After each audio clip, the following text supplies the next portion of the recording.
News 13's Nick Sturdivant was at that meeting and joins us now live with the details. Nick. Well, Nicole, is much different from earlier. It was a cold day for a rally, but a nice crowd of Jeb Bush supporters were assembled behind me. And just a little after 7 o'clock, when it was announced that Hillary Clinton was indeed the winner of South Carolina primary, this place behind me exploded. News 13's Nick Sturdivant is up in Lumberton this morning. And Nick, how are those roads doing? Well, Patsy, the last half hour has been pelted with freezing rain, and just as evidence, my camera cover has a thin sheet, a layer of ice. However, the NCIC database is a private database, so when we went online and looked through a few of the public databases, the number of missing persons varies. Bob, I think the overall consensus for folks who living in this area is, oh no, not again. So far, it hasn't overtaken the Lamar Johnson Bridge. News 13's Nick Sturdivant continues our coverage. Nick. Nicole, a large crowd came out today for the funeral of the pastor and the state senator killed. Again, they want to reiterate there was no hostage situation involving correctional officers. Morning. Welcome to News 13 Sunday morning. I'm Patsy Kelly. And I'm Nick Sturdivant. Thank you for joining us. We start with sad news out of Virginia. Police found missing 13-year-old Nicole Lavelle's remains yesterday. Turns about stricter gun laws didn't stop thousands from coming out to the annual gun show at the Myrtle Beach Convention Center on Saturday. Folks here from across the state, community leaders, politicians, that officials have pushed up the orange cones. While roads are starting to open up across the state, what has remained open is this 30-foot gap. Yes, we know it is a weekend. I don't think anybody's complaining about the warmer temperatures. I think you're probably right about that. I'll take that 10 degrees difference. Next on News 13, the presidential campaign trail is heating up.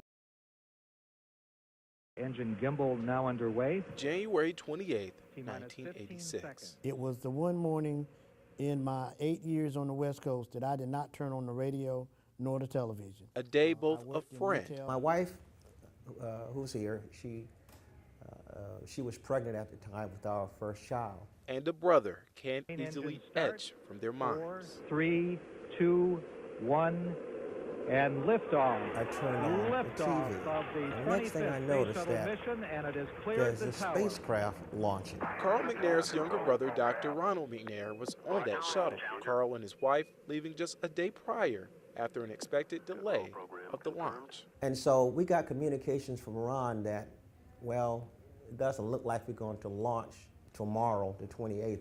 Ron was one of 7 astronauts on board the Space Shuttle Challenger. And all of a sudden, it appeared to explode. I just burst out into tears because I knew what that meant. Longtime friend Lovett Anderson would soon get the news. So when I got to work, everyone was like, "Are you all right?" And they said the shuttle blew up this morning. And guys, I can tell you, my heart just dropped because I knew not only was Ron on there, but there were other members of the crew as well. What took 1 minute and 13 seconds to unravel, open an entirely new chapter. Ron perhaps made more positive impact and life-changing impact on lives and death than he would have done in life. One thing that always stuck out to me when I saw Ronald McNair, a picture of Ronald McNair, was that smile. He was a happy person. Well, we missed the man himself. His spirit is still strong. For many, the removal of the Confederate flag at the State House grounds is a snapshot in history. No matter if you are for. I have Confederate ancestry like a lot of white people, and I know what my heritage is, and to me it represents racism and white supremacy. Or against it. And that's why I did it, so they would start conversation and dialogue. They would say, was there a black soldier in the Confederate Army? On the canvas of history. He fought for something, and he stood for something. While history sits on the canvas of Bernard Jackson's artwork. No one's talking about this guy. You know, we're talking about the Confederate, but what about that guy? What about that guy? He probably was never free after the war. A conversation piece nonetheless, as many took pictures of this nameless Union soldier with the Confederate flag as his backdrop. I mean, this is my home. Bernard Jackson is a scenic artist who came back home to Columbia to open a gallery. Heard about what's happening. I said, you know, let me come up here and raise a little cane. And so, but for now, setting up shop across from the State House grounds. And as the flag was lowered and cheers erupted. South Carolina finally grew up, you know. Wow, we joined the rest of the world. There was only one thing left to do. This is beautiful. Wow. Wow. I can sign this piece now. I'm done. Stick a fork in it, I'm done. Wow.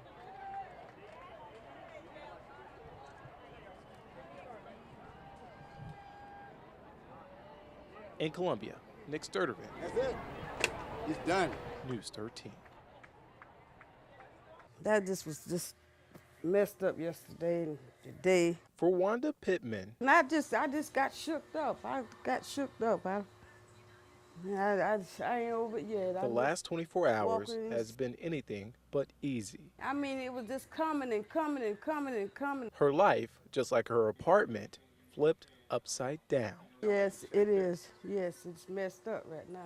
I have my clothes and stuff hanging and my bedroom, my box spring, it wet up. This is not the first time we've stepped foot inside. Everything wet in my Traces of closet. where the water was left behind, while Wanda's things sit on drier land. Yeah, it's just only all these apartments right here. The rest of them, ain't nothing happened to them. I don't know whether the drains or what. In 2012, Marion County received a $500,000 community block grant for a drainage project from the state, one of 28 counties to receive money. And I don't think that project has any impact on the flooding that we experience. It's in a location. According to Marion County Administrator Tim Harper, the grant was used to fix the drainage system in Southwest Mullins, away from where many were affected Wednesday. It's more result of the ditches and streams and creeks. That City the water Administrator flows David into. Hudspeth noting that with it being full, essentially there is nowhere for the water to go. Ain't nothing I can do right now but just try to get some of this water up off the floor. While the last 24 hours have been rough, Oh, Lord Jesus. Wanda would rather put her faith in the next 24 hours. Yeah, he's going to help me. Odds are you've been to enough basketball games to recognize everyone involved, from the mascot to the players and even the cheer section. And if you attended a Southside Middle School basketball game lately, odds are you've seen the cheer team's newest members. Victory, let's take it. And they've always asked, can I cheer with you guys? For Coach Kimberly Matthews Robinson, fellow coach Sharnique Fairley, and teacher Miriam I Fuldrum, can just sit back and watch the sparkles just happen. And that's why, we're called the Falcon Sparkles. this has been 3 years in the making. 5, 6, 7, 8. And you want to give Let's them go, an opportunity Falcons. to truly Come on, let's connect go. with your Yeah, typically developing teams. This is the first year Southside Middle has been a part of the Sparkle Effect, an initiative to connect students with and without disabilities through cheer. And I said, oh my gosh, this is perfect for our school. 23% of our students at Southside are special needs students, so they're a very important part of our school culture. They act as like they've known you for like the longest time, but they've really only known you for a month or so. They can interact, they can hug because the children and the kids, they embrace them. And in only their second halftime performance this year, they prepare to take the court.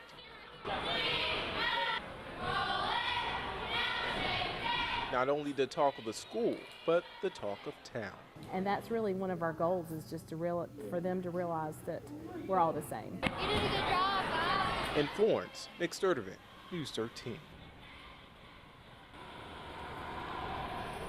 Well, today was out of ordinary. No one would have imagined that their Wednesday morning alarm clock would be this. Three shots. It was three shots.